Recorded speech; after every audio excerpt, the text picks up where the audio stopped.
प्रभु यीशु ख्रीस्त में मेरे प्यारे भाइयों और बहनों, आज हम सब प्रभु के नाम में फिर से एकत्र हुए हैं। सबसे पहले आइए हम सब मिलकर अपने जीवित परमेश्वर का धन्यवाद करें। अगर हम इस सुबह यहाँ एक साथ खड़े हैं, सांस ले रहे हैं, जीवित हैं और प्रभु के वचन को सुनने के लिए एकत्र हुए हैं, तो ये हमारे बल से नहीं, हमारे सामर्थ्य से नहीं, यह केवल और केवल प्रभु की दया है।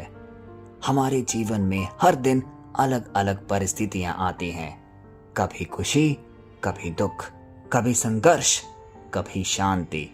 लेकिन हर परिस्थिति में जब हम प्रभु के नाम में एक होते हैं तो हमारी आत्मा को एक नया बल मिलता है। यही प्रार्थना सभा हमारे लिए आत्मिक भोजन का काम करती है। आज की प्रार्थना केवल एक रस्म नहीं है, यह उस जीवित स्रोत से जुड़ना है जो हमें भीतर से बदलता है। प्रतिदिन ऐसे प्रार्थना सभाओं में जुड़ने से यह हमें सिखाता है कि हम अकेले नहीं हैं। जब हम संगति में होते हैं तो स्वर्ग खुलता है और पवित्र आत्मा हम सब पर उतरता है। आज जिस वचन का हम अध्ययन करने जा रहे हैं वो लिया गया है जकरिया अध्याय 7 पद संख्या 9 से 10। वह हमें कुछ अहम राज खोलेगा जो कि परमेश्वर हमें सिखा रहा है कि व्यक्तिगत रूप से बात करना कितना महत्वपूर्ण है। हमें एक संबंध अपने पिता परमेश्वर से बनाना होगा। यह वचन हमें केवल एक नियम नहीं सिखाता बल्कि परमेश्वर के हृदय को प्रकट करता है। तो आइए हम सब एक सुर में सब ध्यान लगाते हुए आज के वचन को सुने और उस पर मनन चिंतन करें। वचन हमें कहता है, यहोवा सेनाओं का यह वचन है, सच्चा न्याय करो, एक दूसरे पर दया और करुणा दिखाओ, विधवा, अनाथ, परदेशी और दरिद्र पर अत्याचार ना करो और अपने मन में एक दूसरे के विरुद्ध बुराई ना सोचो। आइए इस वचन की गहराई को समझने की कोशिश करते हैं। यह वचन केवल प्राचीन इज़राइल के लिए ही नहीं था, यह हमारे लिए भी आज प्रासंगिक है। यह हमारे जीवन का ऐसा दर्पण है जो हमें न्याय और सत्य की ओर केंद्रित करता है। यहाँ परमेश्वर केवल धार्मिक रीति रिवाज या बलिदान की बात नहीं कर रहे, बल्कि एक सच्चे, दयालु और न्यायपूर्ण जीवन जीने की मांग कर रहे हैं। आइए इसके प्रमुख बिंदुओं को समझें। पहला भाग, सच्चा न्याय करो। यहाँ सच्चे शब्द का क्या अर्थ है? केवल दिखावटी या आशंकिक न्याय नहीं, बल्कि निष्पक्ष और ईमानदार न्याय। यहाँ सच्चा शब्द बहुत ही महत्वपूर्ण है। केवल दिखावटी या आंशिक न्याय नहीं, बल्कि निष्पक्ष और ईमानदार न्याय। परमेश्वर हमें आज याद दिला रहे हैं कि न्याय केवल अदालत का विषय नहीं है, बल्कि हर संबंध, हर व्यवहार, हर निर्णय का एक अहम हिस्सा है। हमारे घरों में, हमारे कामकाज में, हमारे समाज में, हर जगह हमें न्यायप्रिय होना है।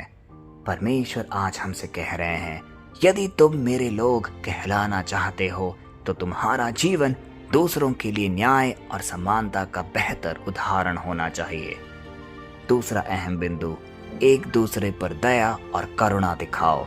केवल न्याय ही काफी नहीं है। न्याय कठोर हो सकता है, लेकिन करुणा उसे संतुलित करती है।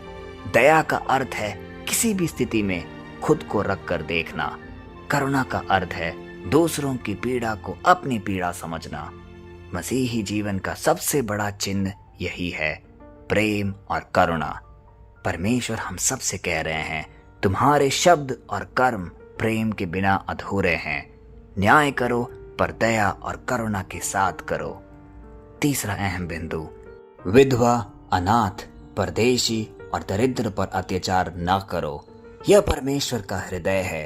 वह हमेशा कमजोरों, दबे कुचलों और अनदेखे लोगों की ओर झुकता है। बाइबल में हम कई बार इसे दोहराते हैं कि हमें समाज के सबसे कमजोर वर्गों की रक्षा करनी है। यदि हमारी प्रार्थनाएं ऊंची हैं, लेकिन हमारे कर्म गरीबों और जरूरतमंदों को दबाते हैं, तो हमारी प्रार्थनाएं व्यर्थ है। परमेश्वर हमें यह याद दिलाते हैं, तुम्हारी सच्ची भक्ति यह है कि तुम उन लोगों की देखभाल करो जिन्हें कोई नहीं देखता। चौथा अहम स्तंभ, अपने मन में एक दूसरे के विरुद्ध बुराई ना सोचो।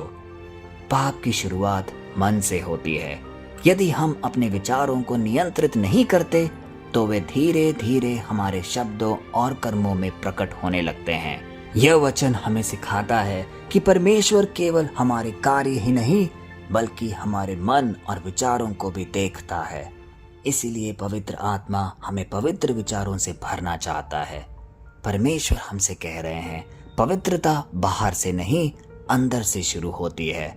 अपने मन को स्वच्छ रखो। प्यारे भाई और बहनों, आज जो कुछ भी हमें वचन सिखाता है वो सुनने में तो आसान है, लेकिन उसे कार्यान्वित करना उतना ही कठिन। लेकिन यदि पिता परमेश्वर हमें पवित्र आत्मा का वरदान देंगे तो हमारा जीवन भी स्पर्शित होगा और हम निरंतर पिता परमेश्वर के दिखाए हुए कदमों पे चल पाएंगे। तो आइए एक छोटी सी प्रार्थना बोलें जिसमें हम पवित्र आत्मा के वरदान के लिए विनती और प्रार्थना करें। हे स्वर्गीय पिता, आज हम तेरे वचन से सीखते हैं कि न्याय, दया और करुणा तेरे हृदय के सबसे बड़े विषय हैं। प्रभु, हमें तेरी आंखों से देखना सिखा। हमें ऐसा हृदय दे जो दूसरों के दुख में रो सके और जरूरतमंदों की मदद कर सके। हे पवित्र आत्मा, अभी इसी वक्त हमारी इस प्रार्थना सभा में आ और हर सुनने वाले को अपना स्पर्श प्रदान कर। उनकी आत्मा को नया कर, उनकी प्रार्थनाओं को सुन और उनके हर छिपे हुए आंसुओं को पोंछ। हे प्रभु, जो बीमार है उन्हें चंगा कर, जो निराश है उन्हें आशा दे, जो खाली हाथ हैं उनके हाथ भर दे। हर घर में शांति और आनंद का वातावरण भर दे। हम सबको तेरी आंखों में ऊंचा उठाकर रख ताकि तेरी इच्छा हमारे जीवन में पूरी हो। ये सारी प्रार्थनाएं, ये सारी विनतियां हम करते हैं अपने शक्तिशाली प्रभु यीशु मसीह के नाम पर। आमीन। प्रभु यीशु ख्रीस्त में मेरे प्यारे भाइयों और बहनों, आज हमने सीखा है कि परमेश्वर केवल बलिदान नहीं चाहता, वह न्याय, दया और पवित्रता चाहता है। आइए हम अपने जीवन में इस वचन को उतारें। आइए हम सब इस वचन को कई लोगों तक बांटें, हमारे परिवारजनों में, मित्रगण में, आसपास के सहकर्मियों में, जिससे कि यह वचन दूर दूर तक फैले और जिनके जीवन में कुछ निराशा भरी है उन सब का जीवन संपन्न बने। पिता परमेश्वर का स्पर्श उन सब के जीवन को प्रज्वलित करे। यह है हमारा विश्वास और अटल भरोसा अपने पिता परमेश्वर पर। कल फिर मिलते हैं, तब तक के लिए आप सबको पिता परमेश्वर के असीम दया, कृपा और क्षमा में समर्पित करते हैं। पिता, पुत्र और पवित्र आत्मा के नाम पर। आमीन।